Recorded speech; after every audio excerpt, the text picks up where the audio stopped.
Langkah pertama yang harus kita lakukan dalam proses pembuatan meja resin adalah meratakan permukaan kayu. Di sini saya sedang memberikan penjelasan atau arahan tentang cara kerja dari mesin router sled. Peserta pelatihan kali ini adalah Mas Mugianto dari Kalimantan Tengah, tepatnya kota Palangkaraya. Setelah permukaan kayu sudah rata, kemudian saya menghaluskan bekas guratan pisau router dengan memakai mesin gerinda. Untuk kertas amplas yang saya pakai adalah kertas amplas nomor 80, teman-teman. Lakukan proses pengamplasan ini sampai bekas guratan pisau router benar-benar bersih.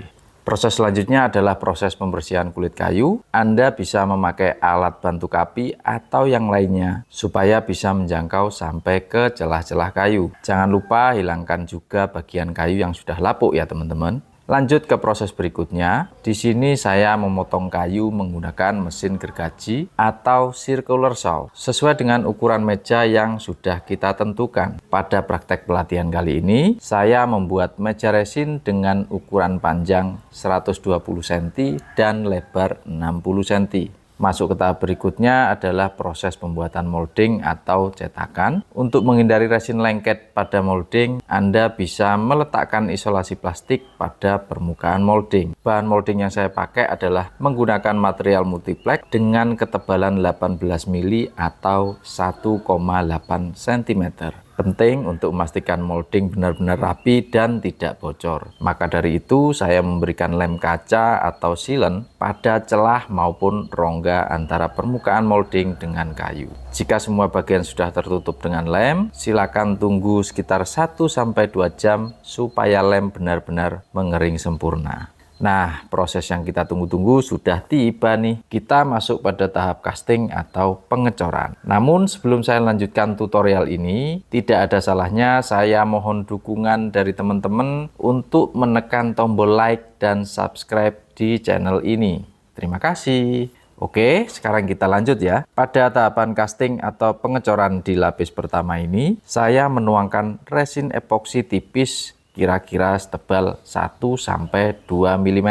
Hal ini bertujuan untuk mengunci kayu supaya tidak banyak resin yang masuk pada rongga kayu bagian bawah. Lalu biarkan resin epoksi mengering selama 24 jam. Jika sudah mengering, kembali saya dan Mas Mugi melakukan penuangan resin epoksi lapisan yang berikutnya. Pada penuangan kali ini saya menambahkan volume resin lebih banyak daripada lapisan yang sebelumnya. Oh ya, barangkali teman-teman ada yang bertanya di mana bisa beli resin epoksi. Jangan khawatir, Anda bisa membeli melalui online. Untuk link pembeliannya sudah saya masukkan di keranjang kiri bawah atau bisa dilihat pada kolom deskripsi video ini. Oke, kita lanjut lagi ya. Setelah resin epoksi diaduk dan dituang ke dalam molding, biasanya akan ada banyak gelembung. Anda bisa hilangkan gelembung tersebut dengan menggunakan torch gun seperti ini. Perlu diingat ya teman-teman, jangan sekali-kali menghilangkan gelembung pada resin polyester dengan menggunakan torch gun, karena bisa terbakar nantinya. Setelah proses pengecoran atau casting selesai, kita bisa tunggu resin epoksi kering dan mengeras selama 24 jam. Keesokan harinya, saya dan Mas Mugi mulai melepas molding dan mencongkel meja resin dengan menggunakan alat bantu linggis seperti ini. Karena sebelumnya sudah ada solasi di bagian bawah molding, maka saya tidak mengalami kesulitan untuk mencongkelnya. Kita lanjut ke tahap berikutnya, yaitu tahapan pengamplasan. Untuk membersihkan sisa-sisa resin yang sudah mengeras pada permukaan kayu. Seperti biasa, di sini saya menggunakan mesin gerinda dan kertas amplas kasar nomor 80. Setelah permukaan kayu sudah bersih dari resin yang mengeras pada saat pengecoran, selanjutnya saya melakukan perapian pada sisi meja dengan cara memotongnya menggunakan gergaji sesuai dengan ukuran yang telah ditentukan. Dan sekarang saatnya proses perataan meja resin. Pada tahapan ini saya menggunakan mesin router sled. Dengan menggunakan alat ini maka sudah bisa dipastikan hasilnya benar-benar akurat dan rata. Jika Anda ingin tahu lebih detail tentang router sled, mulai dari bagaimana cara kerja alat ini sampai dengan berapa kisaran harga dari masing-masing komponennya, saya juga sudah pernah buatkan video reviewnya. Anda bisa cari video yang lain di channel YouTube saya ini. Setelah permukaan meja sudah rata, biasanya akan muncul atau kelihatan lubang-lubang kecil pada kayu yang masih belum tertutup oleh resin. Maka dari itu, saya dan Mas Mugi kembali melakukan proses penambalan lubang-lubang kecil tersebut dengan menggunakan resin epoksi. Lakukan proses ini dengan teliti, jangan sampai ada bagian yang tertinggal. Jika sudah selesai, silakan tunggu dan biarkan resin epoksi mengering selama 24 jam.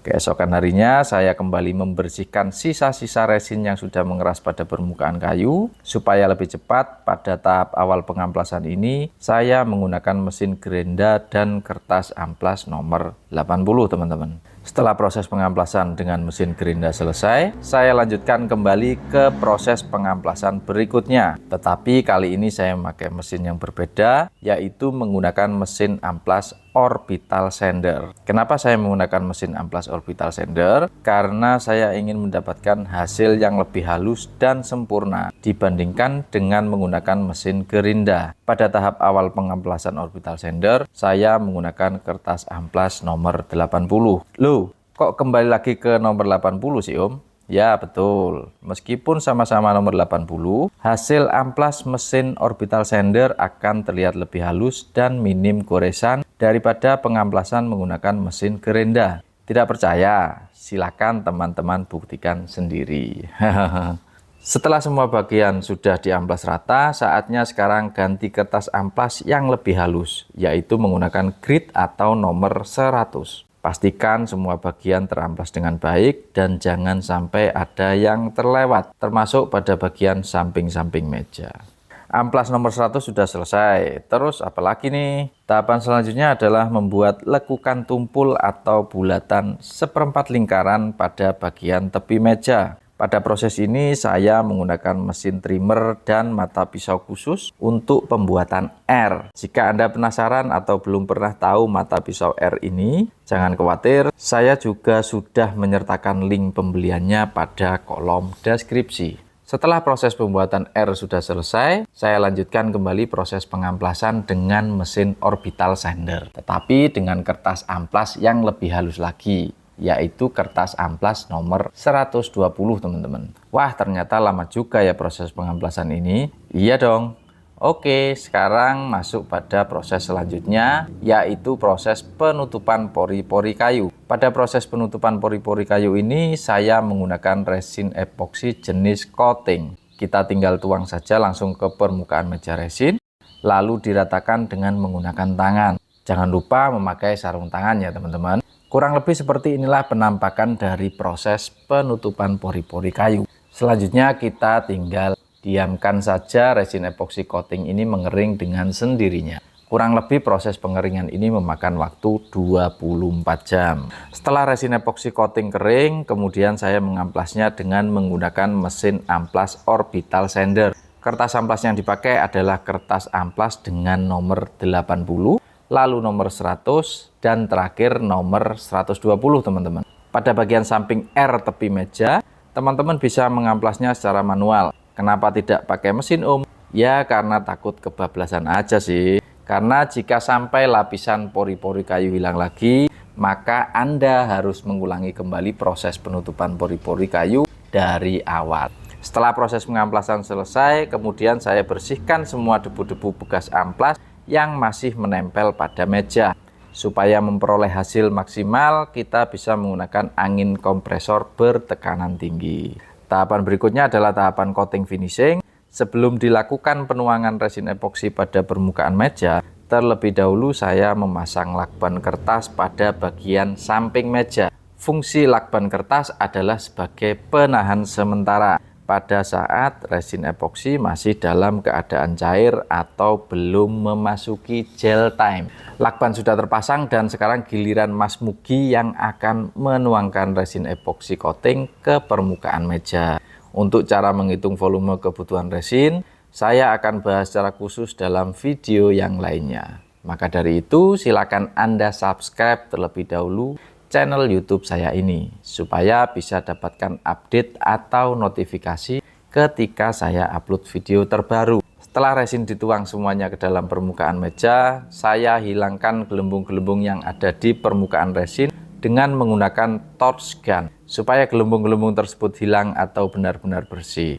Dalam melakukan proses coating finishing ini, sebaiknya dikerjakan di tempat yang benar-benar steril, minim dari debu dan serangga. Dan sekarang kita memasuki tahapan yang paling meresahkan. Kenapa saya bilang meresahkan? Karena kita harus tahu kapan saat yang tepat untuk melepas lakban. Kalau misalnya terlalu cepat membuka lakban, maka akan banyak resin yang terbuang karena kondisi resin masih terlalu cair. Begitu juga sebaliknya, jika terlalu lama membuka lakban, maka bagian samping meja akan menjadi tidak rata lantaran resin sudah terlalu kental dan tidak bisa jatuh mulus ke bawah.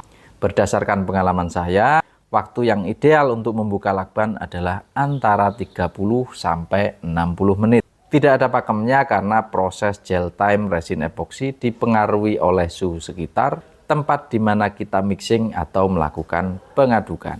Itulah tadi beberapa rangkaian atau tahapan-tahapan dalam proses pembuatan meja resin. Bagi Anda yang ingin mengikuti kelas pelatihan resin art seperti Mas Mugi dan peserta yang lainnya, silakan hubungi nomor 0811361579 untuk informasi lebih lanjut. Semoga video ini bermanfaat buat Anda. Jika ada pertanyaan, silakan langsung saja tulis di kolom komentar.